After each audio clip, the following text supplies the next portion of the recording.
Hello, and welcome to Sobercast, where we provide AA speaker meetings and workshops in podcast format.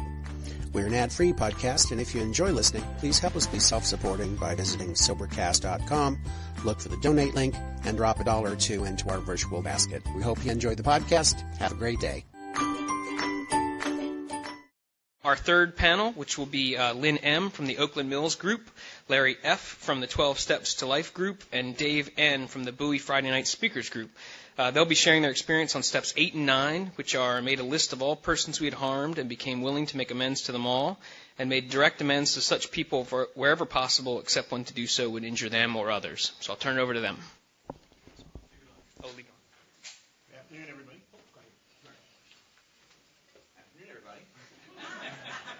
I'm an alcoholic. My name's Dave. Dave, to be exact. And my sobriety date is October 9th of 2000. My home group is the Bowie Friday Night Speakers Group, and I'd like to thank the committee for having me out to talk today. I can stand closer to the mic, much closer to the mic, and do a time check here. I arrived at steps 8 and 9 by going through 1 through 7. And although I will say, and we'll talk about this some in Living Amends, I started making amends to my family long before I wrote the 8th and 9th step list. I didn't realize that at the time, although someone did tell me that. The 8th step list, as it says in our big book, the majority of it came from my 4th step. I won't say that all of it came from my 4th step. I was not resentful at people that I had robbed. I just wasn't angry at them. So I owed them money nonetheless, but I certainly had no resentment. And to be honest, I wasn't scared of most of them, so they didn't even make my fears list. They just kind of missed the gap there. But nonetheless, they were on my amends list. And the funny thing about when I wrote my 8-step list, which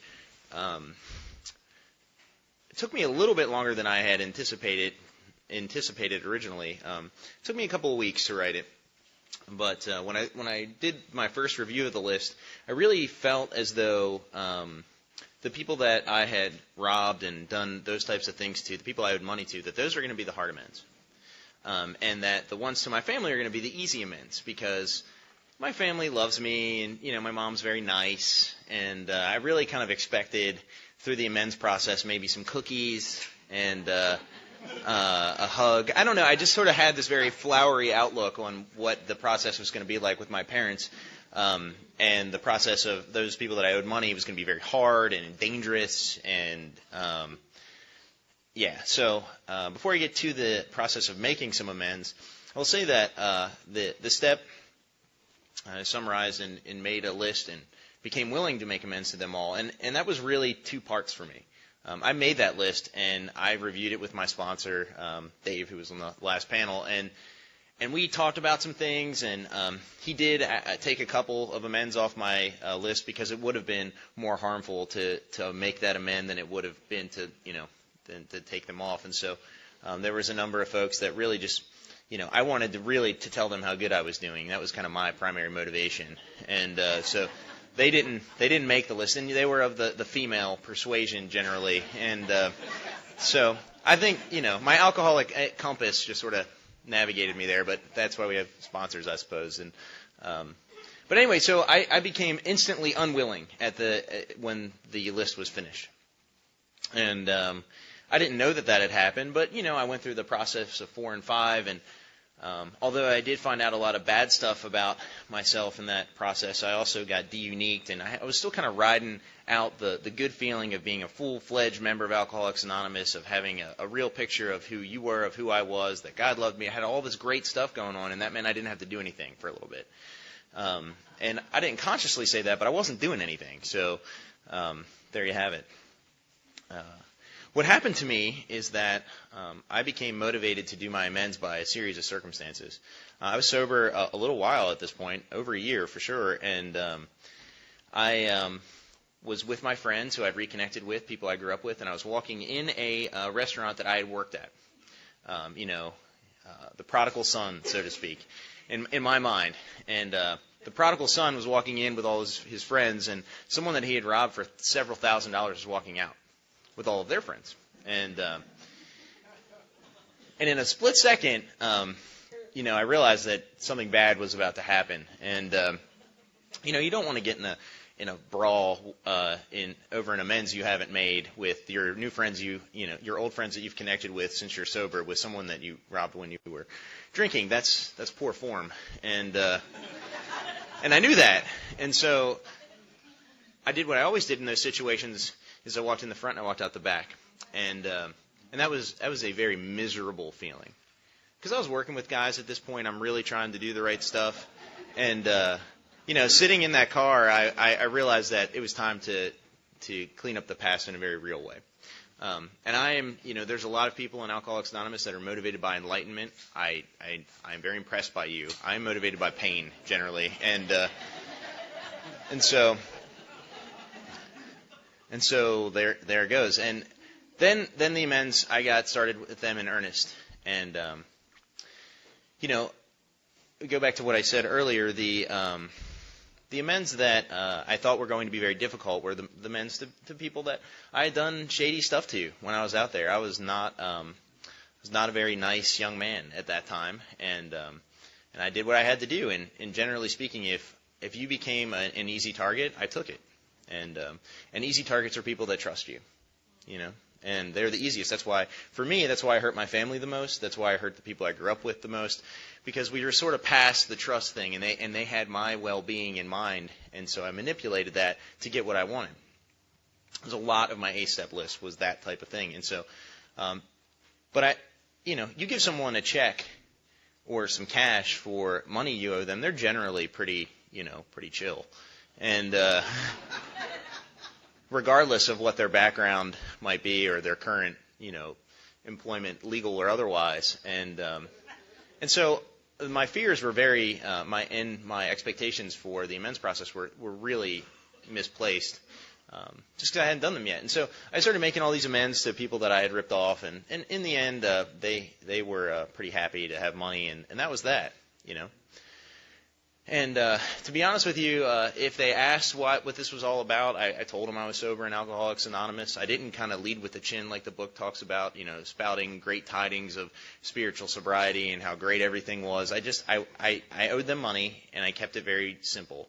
And and by that time, to be honest, the rumor mill being what it is, where I grew up, most people already knew that I was sober, and that and that was kind of the first part of the list. And the second part, which is ongoing and will be ongoing, as far as I can see right now, and as far as the examples that I have in my life, till my family passes on, and then beyond that. So I'm going to go ahead and say, for the rest of my life, I'll be making those amends, and those are the amends to my family. So my mother and stepfather raised me. And my mother and father were divorced when I was very young. My father was in my life, and he's a self-described one of us.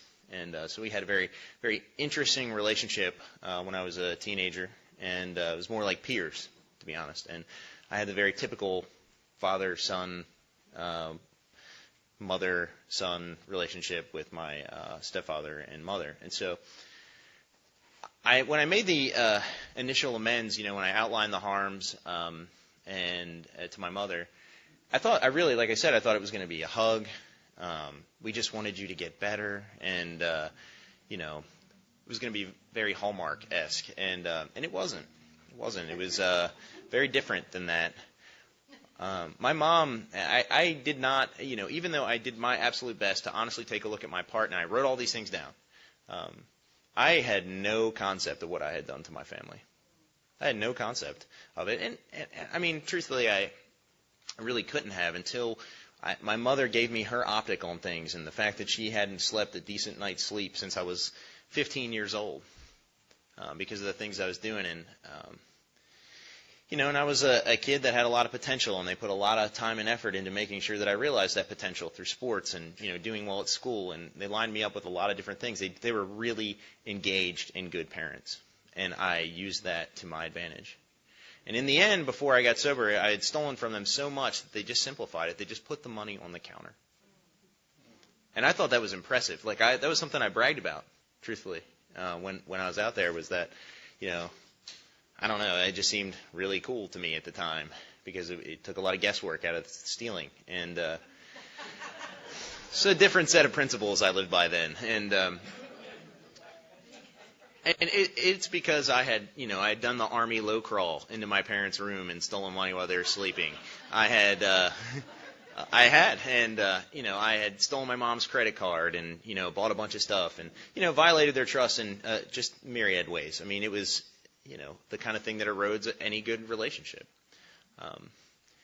And I talked to my mother about amends, and that was the beginning of the amends process that is ongoing to this day. It's going fairly well after 12 years, but I got a real picture of who and what I was in that moment, and where I was really at, in a way that hadn't really sunk in my fifth step. I knew a lot about me, and my causes and conditions, and that I was run on fear and resentment, but I didn't really have an idea of the proximity damage that I had done until that moment. And ongoing from that, to be honest with you, because my family didn't trust me until I had 5 years sobriety at all. I mean, they let me back in the house at a certain point, but there was always a very watchful eye.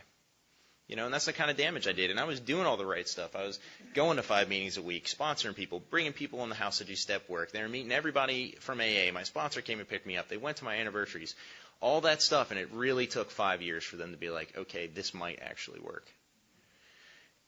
I had some expectations about that, but I was reminded of those things that I had done and the pattern that I had lived up until that point. And they didn't really have any good concrete reason to believe that I was going to stay sober and do the right thing for the long haul, because I am a great starter.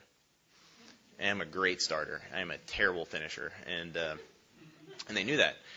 And so the process of amends, and I'll wrap my stepfather up in here too, because it was the same kind of thing. Here's a man who, I'm not his son, and he treated me like his son. He raised me, he took me, he was my football coach, he did all the things that a father should do. And I wasn't his son. He did it because he loved my mother. And he's a great man. He would never, and he's really humble. He doesn't talk a whole lot. But if you watch his actions, he is one of the greatest examples that I have in my life about just how to be a normal, good human being. And he raised me, and I hated him. And in part I hated him because he wasn't my father, and I was a little bitter about all that stuff. And I took it out on him because he was, the easiest target. But that went beyond that, when I was a teenager. And he mostly stayed out of the fray with my mom and I. And I don't know how he had the patience or the love to not kill me. Seriously, I would have killed me if I was him. And at least through a right cross at certain intervals. There's definitely times where I wouldn't have treated me as well as he did. And we weren't on speaking terms when I got sober. We did not talk. We spoke through my mother. And at a period of time, my mom just said she was no longer going to play Switzerland, and we were going to have to talk like normal people. And I think I was sober a couple, maybe 2 years at that time. And we began to communicate directly. And I said I outlined the harms, and he basically said, just keep doing what you're doing, And and when I say the process of amends, it has been a process for me, and part of it has been doing all the stuff here and just living the right way and trying to be an example in my family and showing up and doing all the things that I say I'm going to do over a long period of time. And little by slowly, those relationships began to rebuild, very slowly. But I will say that my stepfather and I, in particular, and he's probably the relationship that when I look at my life in the process of the amends, that has really transformed in a way that I can clearly see the power of Alcoholics Anonymous, the power of God in my life, the power of example of the men and women that have gone on before me, like that. It really has transformed that relationship, and I'm very grateful for that. My stepfather is a devout Notre Dame fan, and he raised me and taught me how to play football and was my coach and all that stuff. So I also am a devout Notre Dame fan, and they're having a very good season.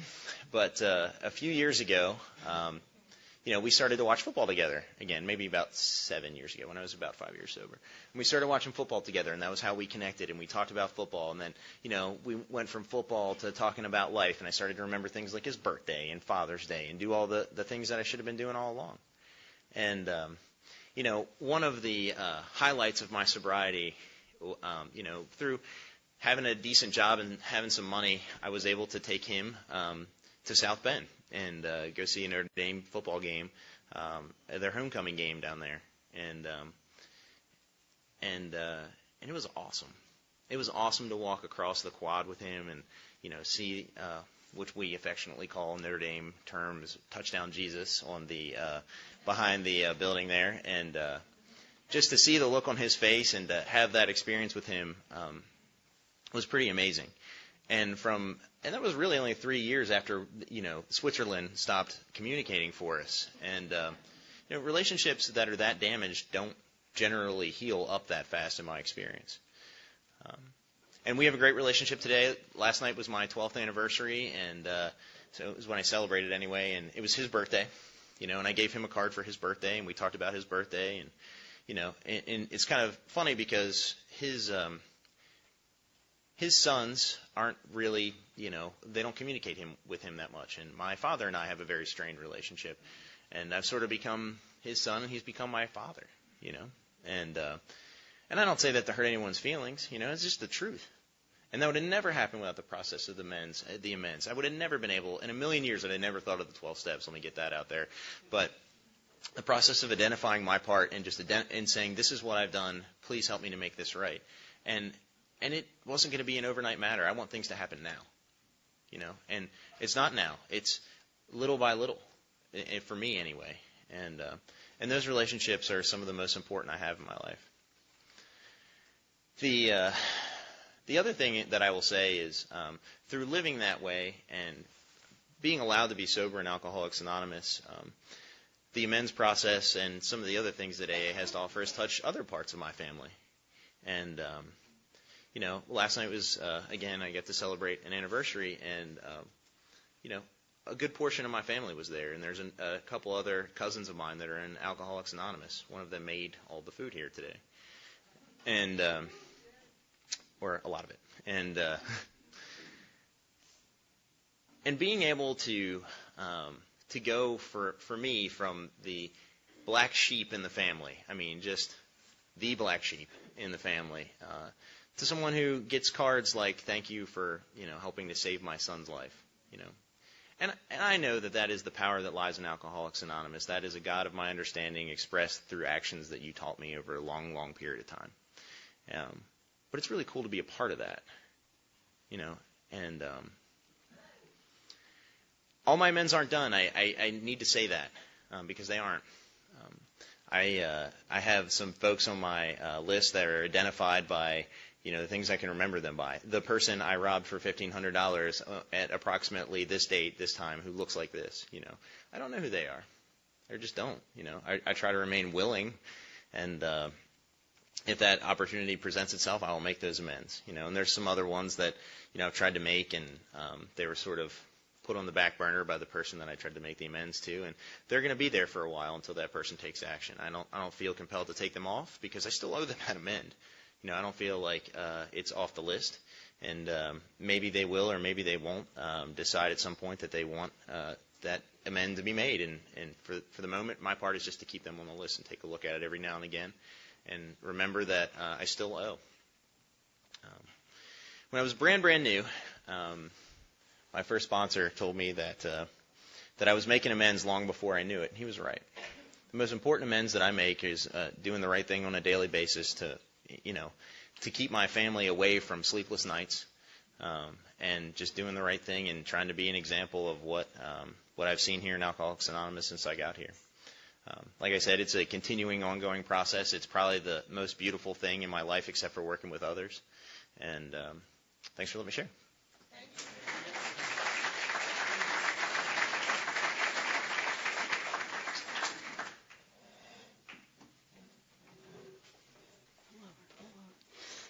Hey, everybody, I'm an alcoholic. My name is Lynn.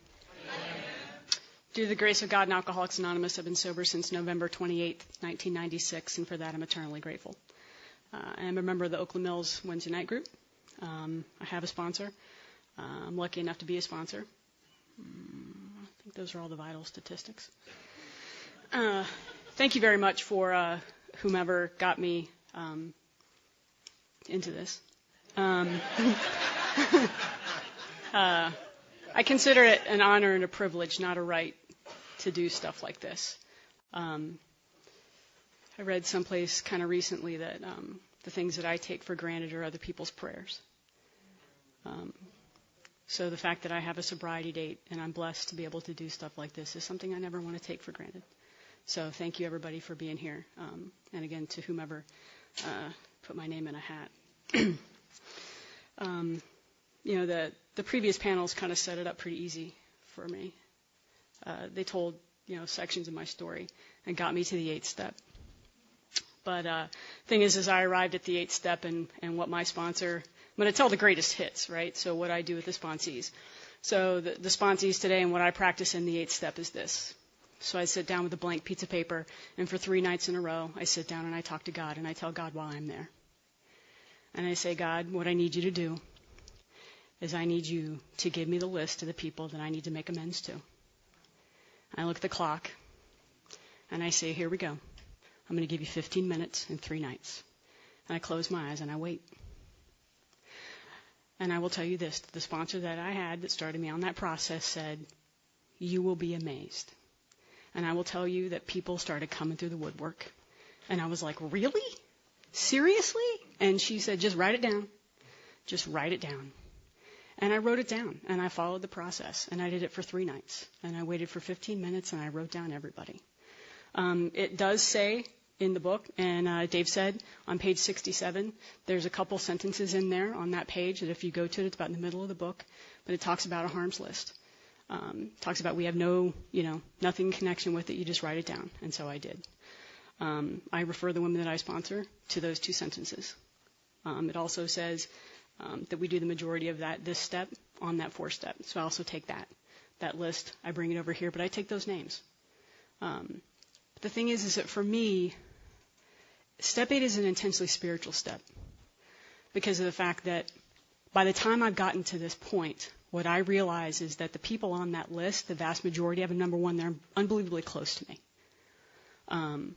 Because what I've done is that I figured out that my biggest fear in the world is the fact that I'm not good enough. That I have absolutely no value and I'm not good enough. So I have set in chain a set of behaviors, right, that is all based on that fear. So I'm acting out of that broken chain of experience. And the thing is that because of that broken chain of experience and because of that fear, the thing is that I don't want to forgive anybody. Because if I forgive you, the issue is that then you have more power over me. So because of that, I want to hold on to that, and I'm going to keep that, because that's the only power I've left in the world. Is that lack of forgiveness, and I'm going to hold on to it until my dying day. And that was a big thing, because the thing that we talk about, the hole in the donut, they talk about that in terms of resentment, and that wasn't the issue for me. It was forgiveness.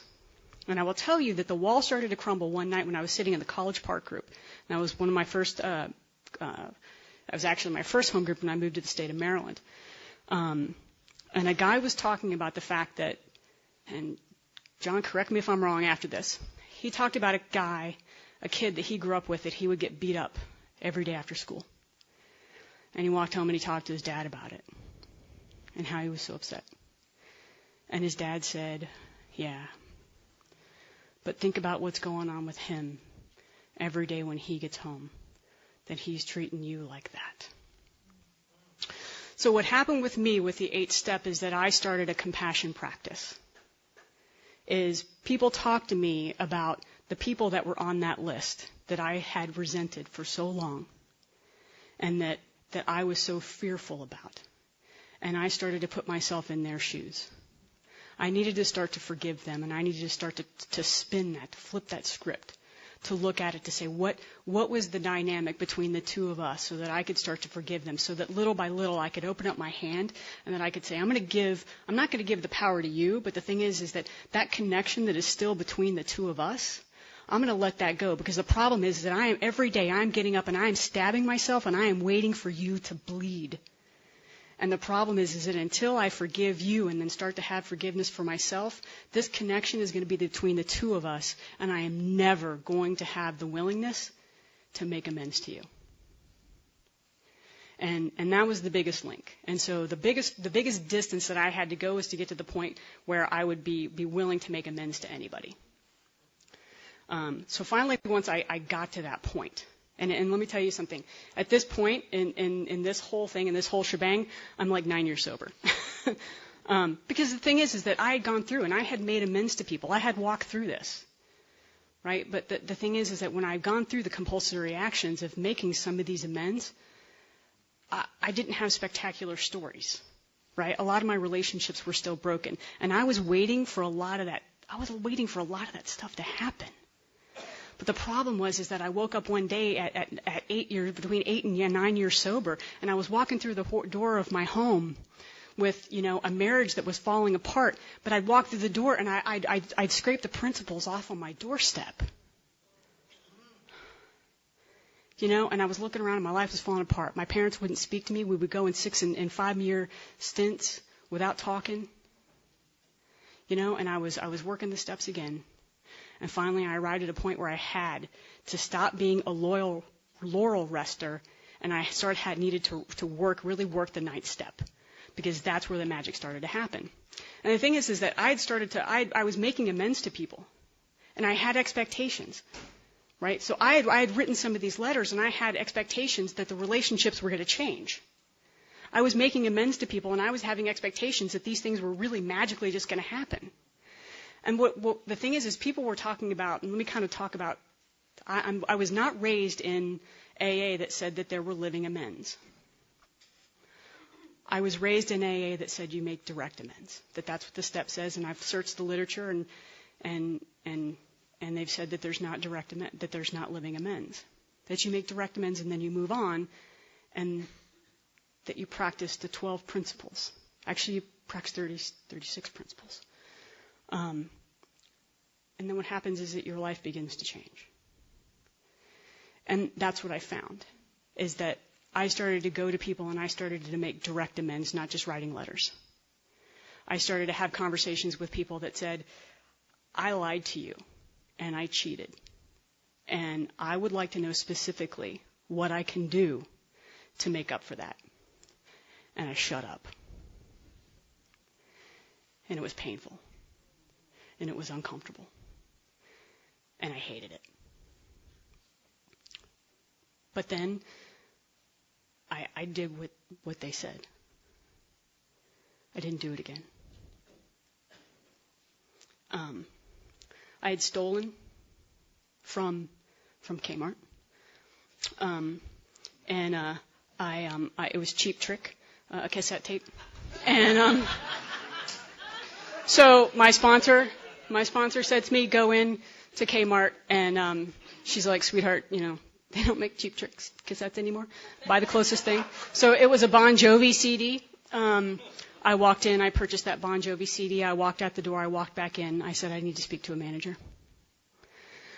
I handed the CD to the manager, and I said, many years ago I stole from your organization, and I just bought this, and I would like you to return it to your stock. And the guy looked at me like I had 3 heads. And the thing is, I will tell you that having made that amends, I will never steal ever again. Right? I don't want to walk back in and be like, hi, I ripped off this scarf, here, you can have it back. I don't ever want to do that again. But the other thing is that I feel like I can walk into any single store and look every single person into the eye, because you know what? I can stand and I feel clean. I feel honest. I feel proud. Every time I buy something, that's what that's about.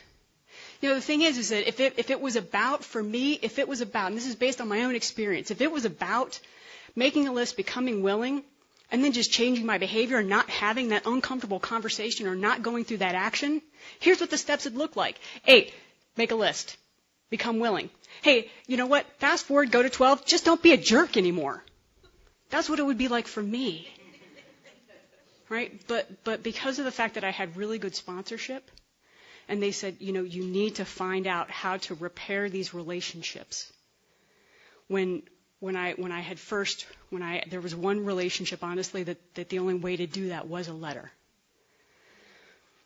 And the sponsorship that I had at the time said, I didn't harm anybody through the mail, so you need to make a direct amends. And thank God she said, but you know what, if you really feel like you need to do this, then do it.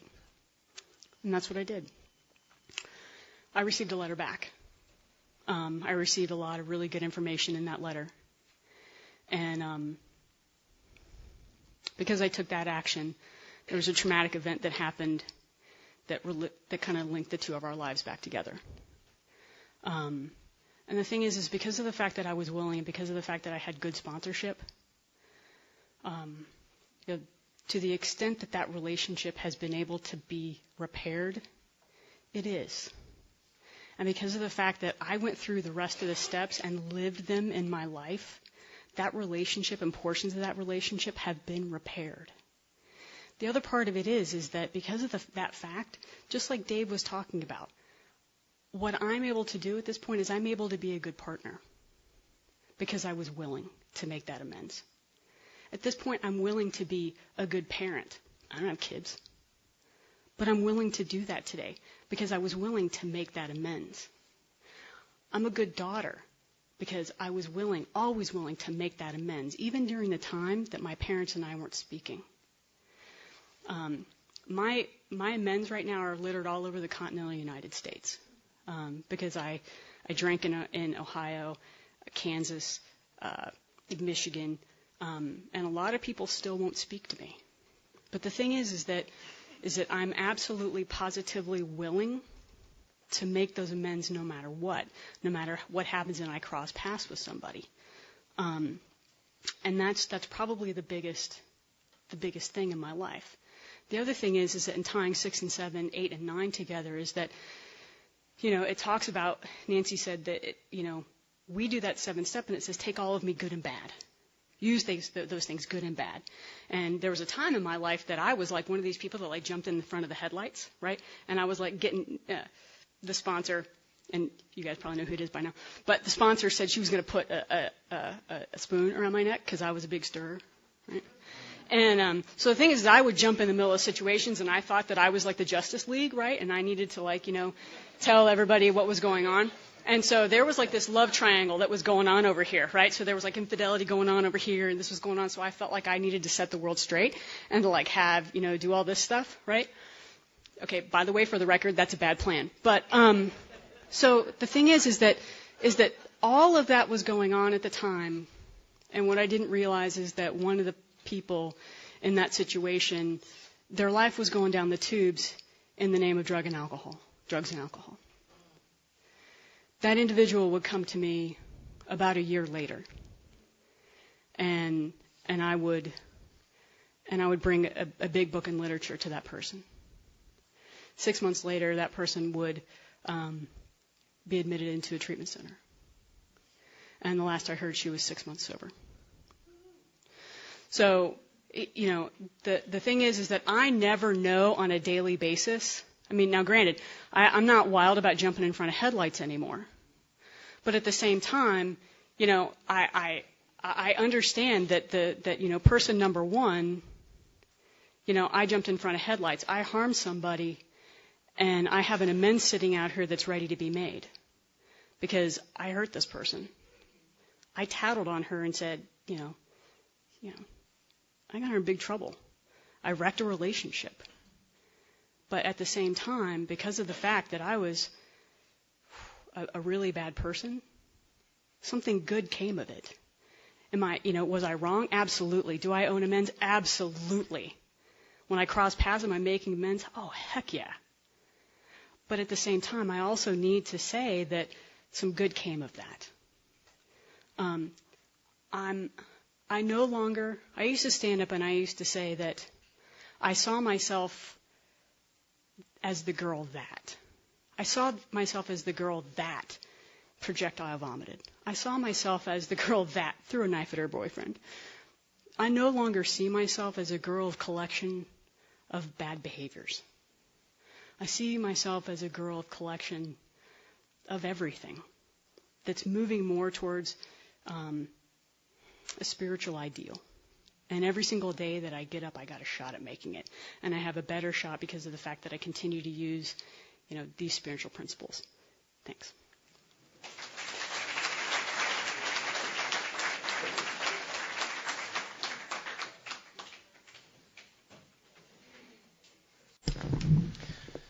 Hi, everybody. My name's Larry. I'm an alcoholic. One of the disadvantages of speaking last is you have a really tough act to follow. These guys are great.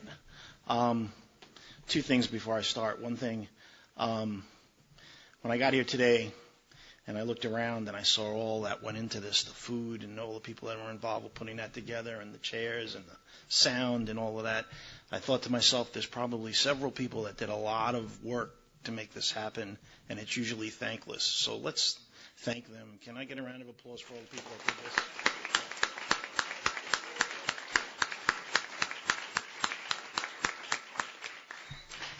And the second thing is I got here a little early and I had a chance to hear the previous panels, and I sat there, and I have to tell you, I was really taken aback by the gut-wrenching honesty that I heard. It really affected me when I was sitting there, so I also want to thank the previous speakers.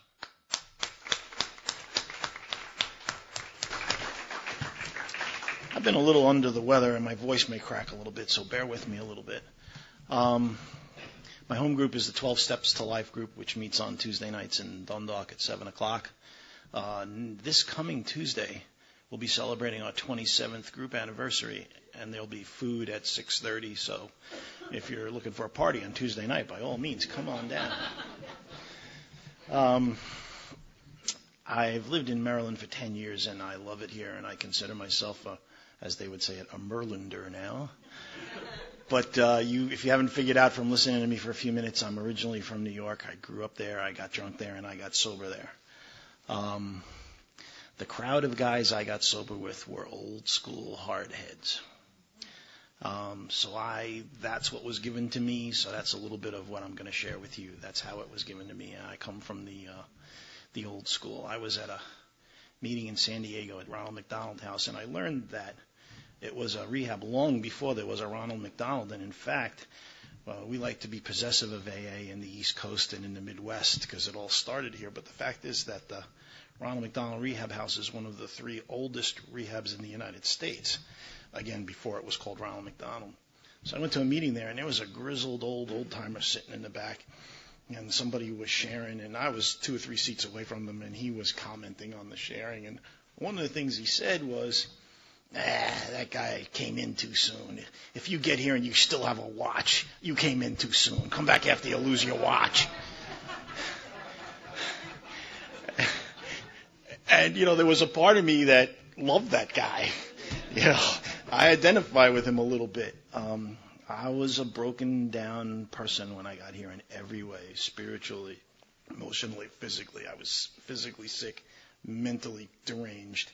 And I didn't have, 2 nickels to rub together or any kind of socially acceptable statement to make about what my life was like at that point in time.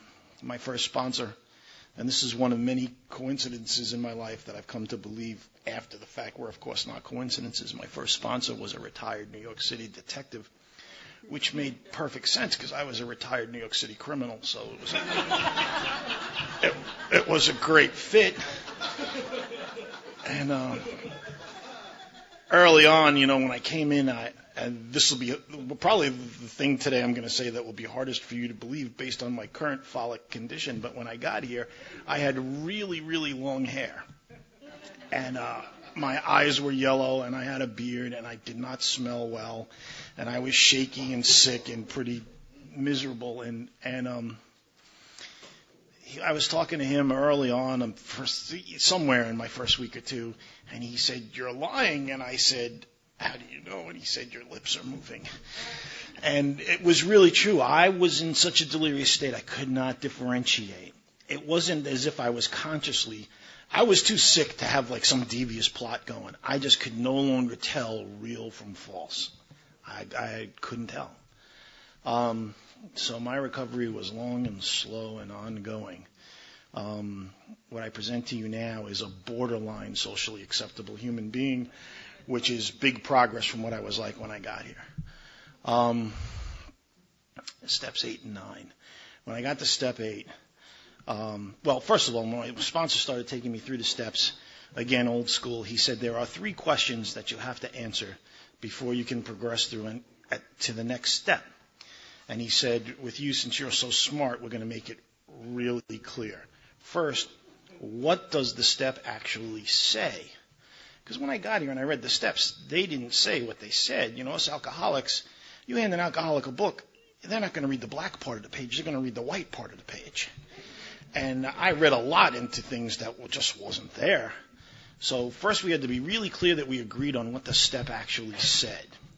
And that may seem really basic, but I'll tell you, I've gone through that in the intervening years with some sponsees, and it's a very valuable exercise. You'd be amazed what sometimes we think is there that's not there. And for me, at least, that's stayed with me for a long time. The second thing he said, now once we agree on what it actually says, what does it ask you to do? Somebody in the earlier panels talked about this being an action program, not a thinking program, and I was twitching in my seat because I was like, that's right. What does the step actually ask you to do? In the 8th step, it asks us to make a list and become willing. Okay, so, you know, I'm a great alcoholic. I make a list of the people who I have harmed. Okay, and the first guy that goes on the list is a fellow that swindled me out of $250,000, who I'm plotting to kill. So I put him on the list first. And, of course, I have this backwards. It's people that I have harmed, not who have harmed me. And but as I said, the directions weren't clear at the beginning. So I make this list, and I put all these people on there, my mother, my father. And, you know, the other thing that was on the list was there were pages of females. And one of the things that happens when you get guidance with a sponsor and you talk about this stuff is some of these exercises become fabulous weapons, fabulous hammers on the blocks of ice of our denial. You know, the 5th step inventory turns out to be a real mallet on your denial about whether or not you're an alcoholic. If you're mad at an institution like a prison or a hospital or a rehab, there's a good chance you're an alcoholic. Normal people do not have resentments towards those 3 institutions. They've never been inside of them. You know, I'm still waiting to meet the normal, balanced family that says, hey, kids, get your stuff. We're packing up and going to a rehab for vacation. If you've been in a rehab, you have a problem with alcohol or another substance. It's a denial breaker. So when I made my 8th step list, and there were all these women on the list, being a terminally unique alcoholic, I'm sure I'm the only one in the room who had this thought. I said, wow, this is going to be a great redating tool.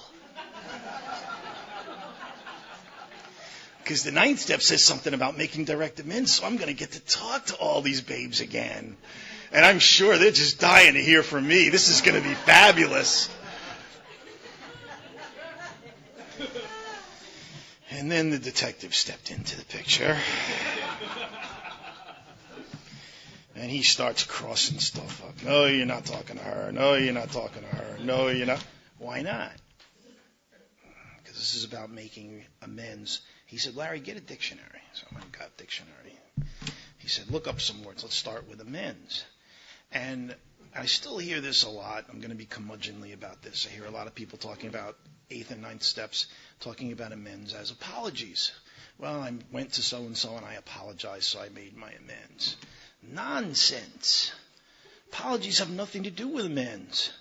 I am a great apologizer. I'm an alcoholic. I spent 20 years on a bar stool apologizing. You know, come home 3 days after I was supposed to. My wife's throwing crap at me. Where the hell were you? Oh, honey, I'm really sorry. I'll never do it again. I spent my whole drunken life apologizing Apologies are useless coming from an alcoholic. An amends means a repair. You have to fix it. Apologies don't fix anything. You have to fix it. So that upset me.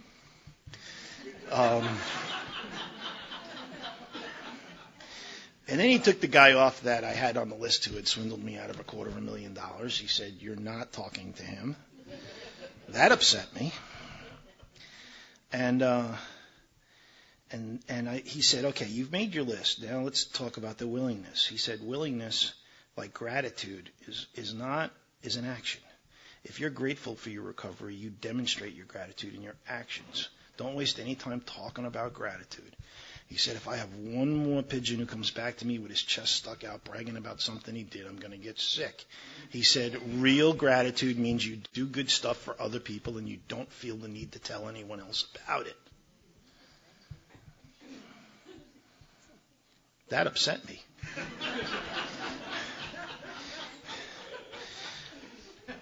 And then he said, "Now this willingness thing, you can talk about willingness till you're blue in the face. Talking about willingness doesn't mean anything. Willingness is an action. You prove your willingness by taking an action. You're willing to do something about this list? Okay, run along and do something about this list. Start talking to people. Don't talk to anybody without talking to me." My first 2 years, his motto for me was, "Don't just do something, stand there."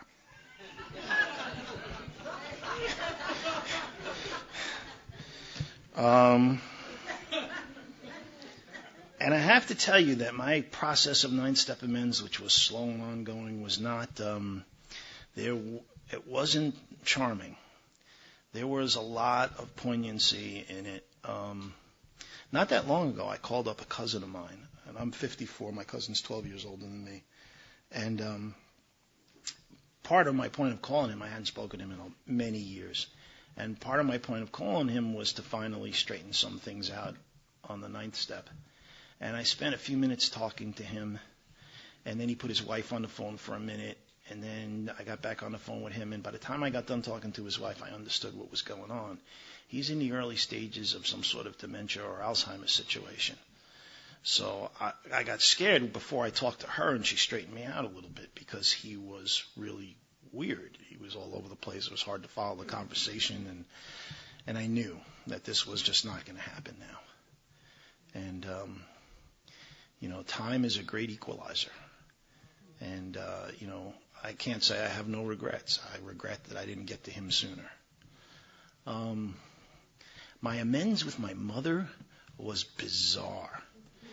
It was like we sat down at her little kitchen table, and again, I was fairly new, and I don't know, I guess it was murky for me at the beginning. So around the year was by the time I got to the 9th step and I was getting ready to talk to her. And I started telling her stuff, and she was like, she didn't really want to hear this. She was like, "I lived this. I know all of this stuff. You don't have to recount for a list. And you're my son, and I love you, and don't worry about it. Forget about it. Let's move on." It was very unfulfilling. It upset me.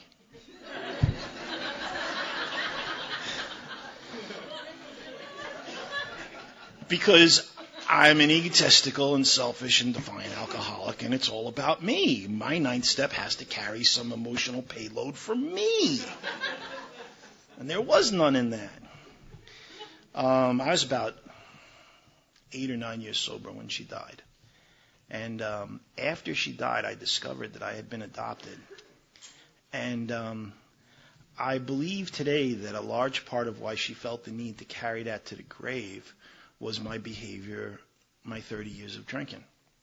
She didn't trust me. She didn't trust our love enough to feel like she could come clean with that and I would still love her. And I played a part in that. That's not all in her head. I danced with her for my whole life. And that's the price of the dance that I did with her. Is that I have carried that knowledge that she felt unable to trust me with this information, trust our relationship really with that information. Some 9th step amends have been really interesting in other ways. Oh, that was the other thing on my list. Talk about denial. My 8-step list had a lot of things like first criminal attorney, second criminal attorney, third criminal attorney, because I had stiffed all of them for the money I owed them, divorce attorney. And my sponsor did not hesitate to point out that people who live responsibly in society don't have interactions with these people and don't owe them money. So that was yet another hammer on the mallet of the denial of my disease. So it took a while. Like I said, I was a sick puppy when I got here. It took a while to gain some footing in society, financial, physical, spiritual.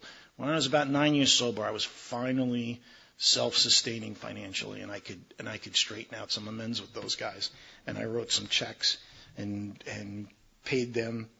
And some of them, they were all over the place. I couldn't find some of them. Some of them, I had to send them a letter. I couldn't track them down. And I sent one guy a letter and a check. And I tried to be humble in the letters, which, if you can't tell already, is a real work in progress for me. But I tried to be humble in the letters and say, you may remember me. I'm the guy who screwed you out of $3,000 when you kept me out of jail for life. And, I'm sorry I wasn't more grateful about it at the time. And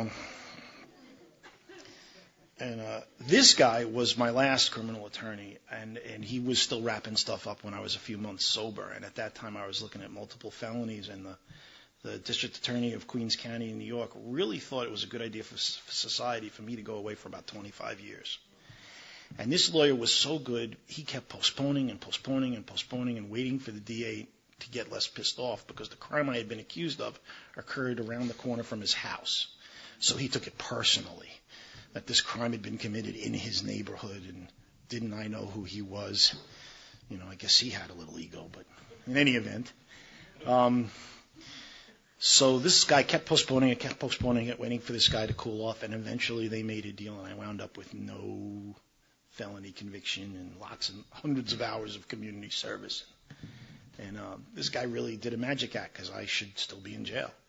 If we're talking about justice, I received mercy, not justice. So anyway, I sent this guy a check, and finally, 9 years later, and he wrote me back a letter, and he said, not only do I remember you, turns out we have a mutual acquaintance that I wasn't aware he was still in touch with. He said, but I've been kind of listening to your story over the last 9 years through this other guy. And he said, it was a privilege to defend you. He said, it was a privilege to know you. And he said, anything I can do for you in the future, no matter what it is, you can always call on me if you need help. And, that guy is a lot more evolutionarily evolved than I am. If the tail had been reversed, I don't know that I would have been all that gracious about it. My response would have been something like, you dumb crackhead, where the hell's my money and what took you so long? So it's a mixed bag. There was some poignant, some tough stuff. And that's kind of how I find recovery. I bounce along thinking I know what's going to happen, and it almost never turns out the way I think it's going to turn out. My sponsor told me I have a broken meter determining what's good and bad. That almost always what I think is good for me is going to be bad for me. And almost always what I think is going to be bad for me turns out to be good for me. And that's still true a lot of the time. It's a work in progress. And I think we're just about out of time, so that's what I've got for you, and thanks for letting me share.